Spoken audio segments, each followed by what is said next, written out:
ओम नमः शिवाय। तो चलिए आज के इस श्रावण मास महात्म्य का श्रवण करते हैं। आइए आज की कथा आरंभ करते हैं। भगवान शिव ने कहा, हे सनत कुमार, अब मैं आपके समक्ष त्रयोदशी तिथि का कृत्य कहता हूँ। इस दिन 16 उपचारों से कामदेव का पूजन करना चाहिए।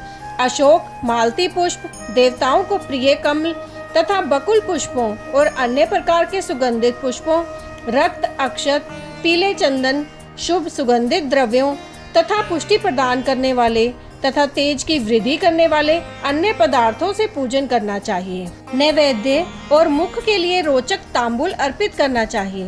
तांबूल अर्थात पान में चिकनी उत्तम सुपारी, खैर, चूना, जावित्री, जायफल, लवंग, इलायची, नारिकेल बीज के छोटे टुकड़े, सोने तथा चांदी के पात्र, कपूर और केसर, इन पदार्थों को मिलाना चाहिए। मगध देश में उत्पन्न होने वाले श्वेत वर्ण पके हुए पुराने दृढ़ तथा रस में पान शंबरासुर के शत्रु कामदेव की प्रसन्नता के लिए अर्पित करना चाहिए। उसके बाद मोम से बनाई गई बत्तियों से कामदेव का निराजन करें और पुनः पुष्पांजलि प्रदान करें।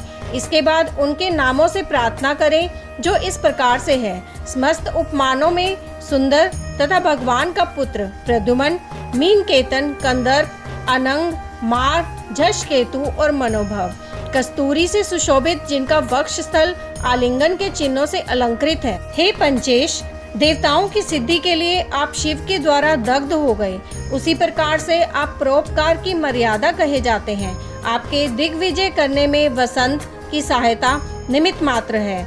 इंद्र दिन रात आपका मनोरंजन करने में लगे रहते हैं, क्योंकि वे अपने पद से च्युत होने की शंका में तपस्वियों से भयभीत रहते हैं। आपके अतिरिक्त दृढ़ मन वाला कौन है जो शिवजी से विरोध कर सकता है? पर ब्रह्मानंद के समान आनंद देने वाला आपके अतिरिक्त दूसरा कौन है? तथा महामोह की सेनाओं में आपके समान तेजस्वी कौन है?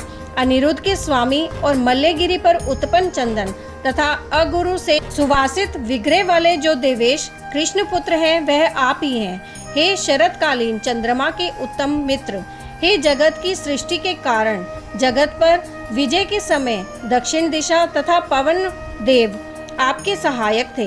हे नाथ, आपका अस्त्र महान, निष्फल न होने वाला, अत्यंत दूर तक जाने वाला, मर्म स्थल का छेदन करने वाला, करुणा शून्य तथा प्रतिका रहित है। सुना गया है कि वह अत्यंत कोमल होते हुए भी महान क्षोभ करने वाला और अपने तुल्य पदार्थ को दर्शन मात्र से ही क्षुभित करने वाला है।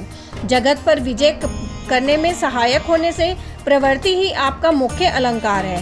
हे विभो, आपने सभी श्रेष्ठ देवताओं को उपहास के योग्य बना दिया, क्योंकि ब्रह्मा जी अपनी पुत्री में कामासक्त हो गए, विष्णु जी वृंदा में अनुरुक्त कहे गए हैं और शिव जी परस्त्री के कारण अस्पृश्य हो गए। हे मानद, यह वर्णन मैंने मुख्य रूप से किया है, अधिक कहने से क्या लाभ? इस लोक में अपने वश में रहने वाले ब्राह्मण विरले हैं।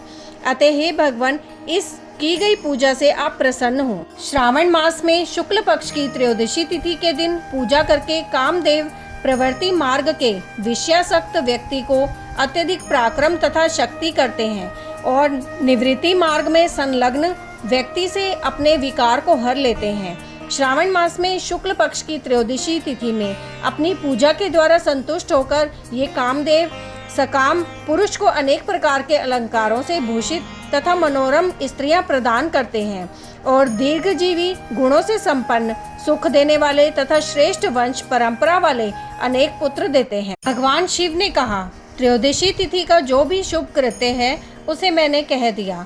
अब चतुर्दशी तिथि में जो करना चाहिए उसे सुनिए।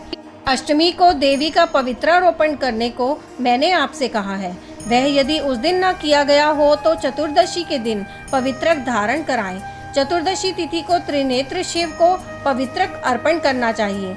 इसमें पवित्रक धारण कराने की विधि देवी तथा विष्णु जी की पवित्रक विधि के समान ही है। केवल प्रार्थना तथा नाम आदि में अंतर कर लेना चाहिए। शैव, आगम तथा जाबाल आदि ग्रंथों में इसकी जो विधि है उसी को मैंने कहा है। विकल्प में इसे जो कुछ विशेष है उसे मैं आपको बताता हूँ।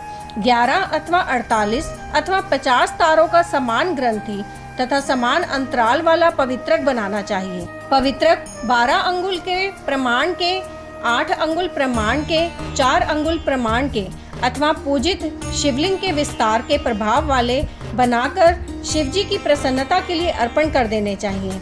विधि और फल के बारे में मैं आपको पहले ही बता चुका हूँ। जो इस व्रत को करता है वह कैलाश लोक को प्राप्त करता है। हे वत्स, मैंने यह सब आपसे कह दिया, अब आप और क्या सुनना चाहते हैं। इस प्रकार श्री स्कंद पुराण के अंतर्गत ईश्वर सनत कुमार संवाद में श्रावण मास महात्म्य में त्रयोदशी, चतुर्दशी कर्तव्य कथन नामक 20वां अध्याय पूर्ण हुआ। यही ये कथा समाप्त होती है। आगे की और कथा सुनने के लिए आपके अपने चैनल एस्ट्रो नॉलेज को सब्सक्राइब कर लीजिए ताकि आने वाले वीडियोस के नोटिफिकेशन आपको मिल सके। ओम नमः शिवाय।